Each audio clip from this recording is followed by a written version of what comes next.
సికింద్రాబాద్ కంటోన్మెంట్లో ఎక్కడి సమస్యలు అక్కడే ఉన్నాయని బీజేపీ ఎమ్మెల్యే అభ్యర్థి వంశా తిలక్ అన్నారు. మల్కాజ్గిరి ఎంపీగా ఉండి రేవంత్ రెడ్డి ఏం చేశారని ప్రశ్నించారు. సికింద్రాబాద్ కంటోన్మెంట్లో డబుల్ ఇంజన్ వస్తేనే సమస్యలు పరిష్కారం అవుతాయని అంటున్నారు ఆయన. కంటోన్మెంట్ ప్రజలు ఆలోచించి ఓటు వేయాలి అంటున్న బీజేపీ కంటోన్మెంట్ అభ్యర్థి వంశా తిలక్తో మా ప్రతినిధి Nagendra face to face.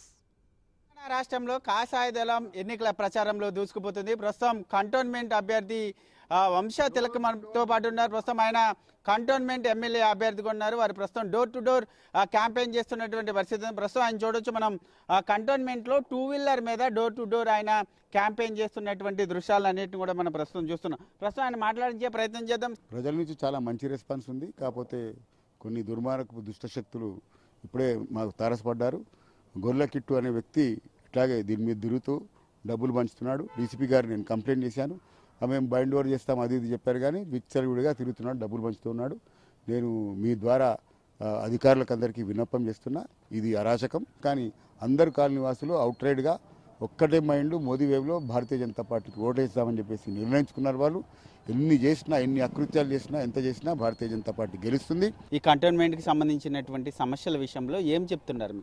కంటోన్మెంట్లో 7 days ఒకసారి, అంటే వారానికి ఒకసారి నీళ్ళు వస్తున్నాయి. నీళ్లు లేకుండా వంటలు చేయలేము, బట్టలు ఉతకలేము, స్నానం చేయలేము, తాగలేము. అటువంటి ప్రధానమైనటువంటి అవసరాన్ని 30 సంవత్సరాలు ఎమ్మెల్యేగా ఉన్నటువంటి మరి సాయన్న గారు దాన్ని పట్టించుకోలేదు, దాన్ని పరిష్కారం చేయలేదు. ఇప్పుడు తర్వాత గెలిచినటువంటి వాళ్ళు కూడా, నాయకులు కూడా దాన్ని పట్టించుకోలేదు. మరి కాంగ్రెస్లో ఎంపీగా గెలిచినటువంటి రేవంత్ రెడ్డి గారు కనీసం ఇక్కడ ఎవరికి కనపడలేదు, ఎవరికి వినపడలేదు. మరి చీఫ్ మినిస్టర్ అయిన తర్వాత కనీసం ప్రజల యొక్క ప్రధాన సమస్య నీటి సమస్యని నేను తీరుస్తాను, నేను మీకు నీళ్లు పంపిస్తాను, నేను అరేంజ్ చేస్తాను అని చెప్పకుండా ఓట్లాడేది ఎంతవరకు న్యాయం?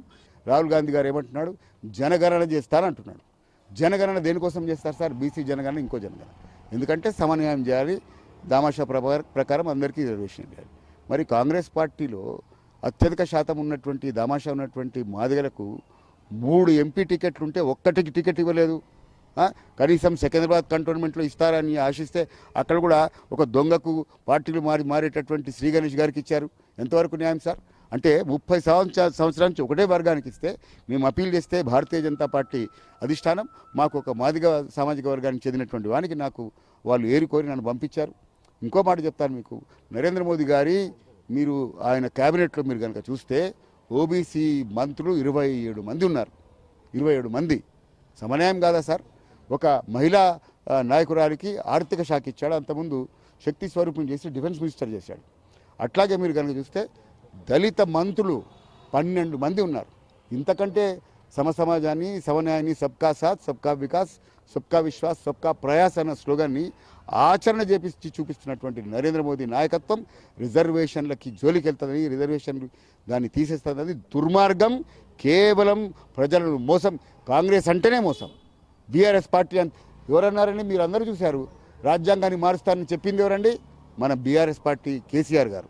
ఇప్పుడు రాజ్యాంగాన్ని మార్చింది ఎవరండి? ఎన్నిసార్లు మార్చారు? మన ఇందిరాగాంధీ ఉన్నప్పుడు మార్చారు.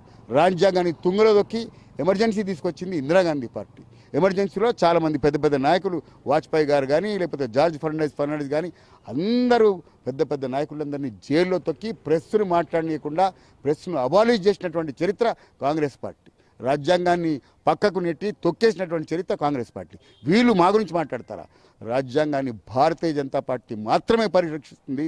రిజర్వేషన్లు దళిత సోదరులు వద్దనుకునేంత వరకు తప్పకుండా ఇస్తాం. ఒక్క మాట ఏమంటున్నారు అంటే, వాళ్ళు మైనారిటీ ఏదైతే ఉందో అది రాజ్యాంగ విరుద్ధం కాబట్టి రిజర్వేషన్లు దాన్ని మొత్తం తీసేస్తా ఉంటారు. దాన్ని ఎస్సీ, ఎస్టీ, బీసీ మైనారిటీకి పంచుతామంటున్నారు. అంతకంటే సబ్కా సాత్, సబ్కా వికాస్ ఎక్కడ ఉంటుంది? దయచేసి ప్రజలందరూ ఆలోచన పరులు, అర్థం చేసుకున్నారు. ఈ మోసాన్ని తిప్పికొడతారు. ఖచ్చితంగా భారతీయ జనతా పార్టీ అత్యధిక మెజార్టీతో అబ్కి బార్ 400 పార్ అవుతుంది. अब फिर एक बार मोदी सरकार అవుతుంది. ఖచ్చితంగా సికింద్రాబాద్ కంటోన్మెంట్ మే డబుల్ ఇంజిన్ సర్కార్. సార్, ఫైనల్గా కంటోన్మెంట్ ప్రజలకు ఏం చెప్పదలుచుకున్నారు? 30 సంవత్సరాలుగా మీరు మోసపోయారు. మీరు కంటోన్మెంట్ ప్రాంతం ఏదైతే ఉందో అది ప్రత్యేకమైనటువంటి కేంద్ర పాలిత ప్రాంతం లాంటి నియోజకవర్గం. మీరు గాడిదకు గడ్డి పెట్టి ఆవుకు పాలు పితుకుతా అంటే రావు. మీరు 30 సంవత్సరాలుగా బీఆర్ఎస్ పార్టీ వాళ్ళు ఏం చేయలేరు, వాళ్ళ చేతిలో లేదు. మీ ఎవరైతే ఎమ్మెల్యే ఉన్నాడో కనీసం ఒకసారి కూడా మన అసెంబ్లీలో మాట్లాడలేదు. చాలా సమస్యలు ఉన్నాయి. నీటి సమస్య ఉంది, మన రెసిడెన్షియల్ ట్యాక్స్ సమస్య ఉంది. 450 రూపాయలు, 225 రూపాయలు ఇక్కడి నుంచి తీసుకొని మ్యాచింగ్ గ్రాంట్ కంటోన్మెంట్ ఇచ్చి అవి స్టేట్ ఎక్స్చెకర్కి పోతున్నాయి. ఒక్క పైసా రిటర్న్ రావటం లేదు. దాని గురించి ఎవరు పోరాడాలి? ఎమ్మెల్యేకు ధైర్యం లేదు సీఎం ముందర మాట్లాడడానికి. మాకు ఆ సమస్య లేదు. మేము మా నాయకత్వం అంటే ప్రజల సమస్య గురించి మాట్లాడితే మమ్మల్ని ఎంకరేజ్ చేస్తారు. ఇక్కడ సమస్యలు పరిష్కారం కావాలంటే కేంద్రంలో ఏదైతే పార్టీ ప్రభుత్వంలో ఉందో వారు మాత్రమే సమస్యలు పరిష్కరించగలుగుతారు. ఇది మన మొత్తాన్ని చూసుకుంటే గత 30 సంవత్సరాలుగా కంటోన్మెంట్కి సంబంధించినటువంటి సమస్యలు అదే విధంగా ఉన్నాయి. ప్రస్తుతం కంటోన్మెంట్లో డబుల్ ఇంజిన్ వస్తేనే ఇక్కడ సమస్యలు తీరుతాయంటూ కూడా బీజేపీ అభ్యర్థి వంశా తిలక్ చెప్తున్నటువంటి పరిస్థితి కనబడుతుంది. వీడియో జర్నలిస్ట్ భవానీతో నాగేంద్ర, ప్రైమ్9 న్యూస్.